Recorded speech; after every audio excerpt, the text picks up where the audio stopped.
जी, हम लोग जो क्लास 9th के मैथ पढ़ रहे थे उसका आज 5.1 का वीडियो नंबर 2 जा रहे हैं शुरू करने के लिए। मैं सुनील सर आपका स्वागत करता हूं। प्रश्न 3 से शुरू करता हूं। कहता है कि नीचे दिए हुए अभिधारणाओं पर विचार कीजिए। पहला कहता है कि दो बिंदु ए और बी दिए रहने पर एक तीसरा बिंदु सी ऐसा विद्यमान है जो ए और बी के बीच स्थिर हो। और दूसरा, यहाँ कम से कम ऐसे 3 बिंदु विद्यमान है कि वे एक रेखा पर स्थिर नहीं है। और तीसरा, क्या इन अभिधारणाओं में कोई अपरिभाषित शब्द है? क्या वे अभिधारणाओं का विरोध करते हैं? क्या वे यूक्लिड की अभिधारणाओं से प्राप्त होते हैं? स्पष्ट कीजिए। तो आइए आपको मैं बताता हूँ कैसा आप इसके बारे में कोई पूछता है तो आप इसको बताएंगे। जैसे क्वेश्चन 1 था, उसके अंतर्गत देखते हैं कि प्रश्न अनुसार दी गई अभिधारणाओं में एक अपरिभाषित शब्द बिंदु है जिसकी छात्र को जानकारी होनी चाहिए। बिंदु के अतिरिक्त रेखा भी अपरिभाषित शब्द है, किंतु इसका वर्णन महत्वपूर्ण बिंदु के अंतर्गत दिया गया है। जैसे आप कह सकते हैं बिंदु की संकल्पना को निम्नलिखित उपकरणों द्वारा समझा जा सकता है और एक बारीक पेंसिल द्वारा लगाया गया एक सूक्ष्म चिन्ह, श्यामपट्ट का कोना तथा एक बिंदु के मिलते जुलते उदाहरण है। पेंसिल का कोना जितना अधिक बारीक होगा उसके द्वारा जो बनाया गया चिन्ह उतना ही अच्छा बिंदु होता है। साधारणतः बिंदु का अंग्रेजी वर्णमाला के बड़े अक्षरों ABCD द्वारा दर्शाया जाता है। आप कह सकते हैं कि प्रश्न में दी गई दोनों अभिधारणा 1 तथा 2 संगत है, क्योंकि इनमें 2 अलग अलग स्थितियों का अध्ययन किया जाता है।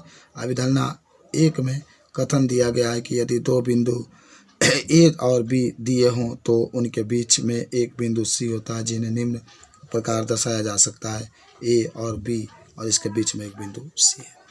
कुछ बातें और है। अभिधारणा 2 का कथन है कि यहाँ कम से कम 3 ऐसे बिंदु विद्यमान हैं जो एक दूसरे पर स्थित नहीं है। इसके लिए दिए हुए बिंदु ए और बी के लिए हम एक बिंदु सी ले सकते हैं जो ए तथा बी से लेकर जाने वाली रेखा पर स्थित नहीं है। देखिए, ये बिंदु ए है, ये बी है और सी है। सी एक ऐसा बिंदु है जो दोनों बिंदुओं के किनारे आपका स्थित है।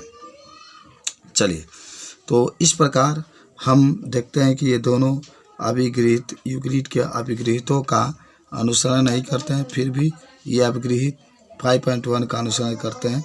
हम अभिगृहितों का अनुसार दिए गए 2 बिंदुओं के लिए भिन्न एक अद्वितीय रेखा होती है जो उनमें से होकर जाती है।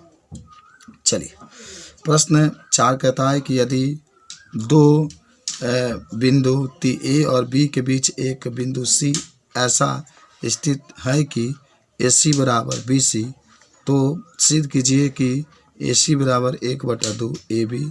एक आकृति खींचकर इसे स्पष्ट कीजिए। यही आपको सिद्ध करना है। AC बराबर 1/2 AB आकृति खींचकर भी आपको सिद्ध करना है। चलिए देखिए, आपको मैं बता दूं, प्रश्नानुसार दिया गया है कि बिंदु C बिंदु A और B के बीच स्थिर है, तभी AC बराबर BC हो सकता है। अब दोनों पक्षों में AC जोड़ने पर तो AC है, AC बराबर BC दिया है, इसी में दोनों पक्षों में AC जोड़ेंगे तो AC प्लस AC बराबर AC प्लस BC। आप इसको जोड़ेंगे 2AC बराबर AC और BC जोड़ेंगे तो ये भी हो जाएगा AC बराबर 1/2 AB। बहुत सिंपल सा क्वेश्चन था, ये सिद्ध करना था। आपने क्या किया, जो AC बराबर BC है आप इसके दोनों पक्षों में AC को जोड़ दिए। तो पहले से AC है, आप इसमें AC जोड़े, इसमें पहले से भी BC है तो इसमें AC जोड़े तो AC 2AC AC और BC जोड़ेंगे AB और इस तरीके से AC बराबर 1/2 AB। चलिए, प्रश्न 5 आपका है कि प्रश्न 4 में C रेखाखंड AB का मध्य बिंदु कहलाता है। सिद्ध कीजिए कि एक रेखाखंड का एक और केवल एक ही मध्य बिंदु होता है। देखिए, प्रश्न में दी गई मान्यता के विपरीत हम मान लेते हैं कि ए बी रेखाखंड के दो मध्य बिंदु सी और डी है। अतः यूक्लिड को अभिग्रहित 4 के अनुसार जब रेखा को सी बिंदु पर मोड़ा जाता है तो हम देखेंगे कि भाग बी सी और भाग ए सी पर अध्यारोपित होता है। तो ए सी बराबर बी सी। इस प्रकार बिंदु डी भी ए बी का मध्य बिंदु है। ए डी बराबर बी डी समीकरण नंबर 2 और ए सी बराबर बी सी समीकरण नंबर 1। ए बी बराबर ए बी दिया है और ए सी प्लस आप समीकरण एक और जो होता है ए सी प्लस सी बी बराबर ए डी प्लस जो होगा बी डी आप लिख सकते हैं। तो ए सी प्लस बी सी बराबर A D plus B D. A C plus A C बराबर A D plus A D. 2AC बराबर 2AD और भाई ए सी और ए सी जोड़ेंगे 2AC हो जाएगा और ए डी जोड़ेंगे तो 2AD हो जाएगा। 2 से 2 कैंसिल तो ए सी बराबर ए डी आपका आ जाएगा।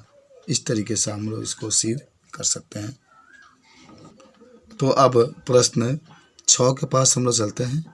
कहता है कि आकृति में यदि ए सी बराबर बी डी तो सिद्ध कीजिए कि ए बी बराबर सी डी। देखिए ये आकृति दिया गया, यहाँ पर ए है, बी है, सी है, डी है और लिखा गया कि ए बी बराबर सी डी। जो ए बी है सी डी है ये सिद्ध करके आपको दिखाना है। चित्र आपके सामने, ए सी बराबर बी डी। आप देखिए ए यहाँ पर है, सी यहाँ पर है, बी यहाँ पर है, डी यहाँ पर है।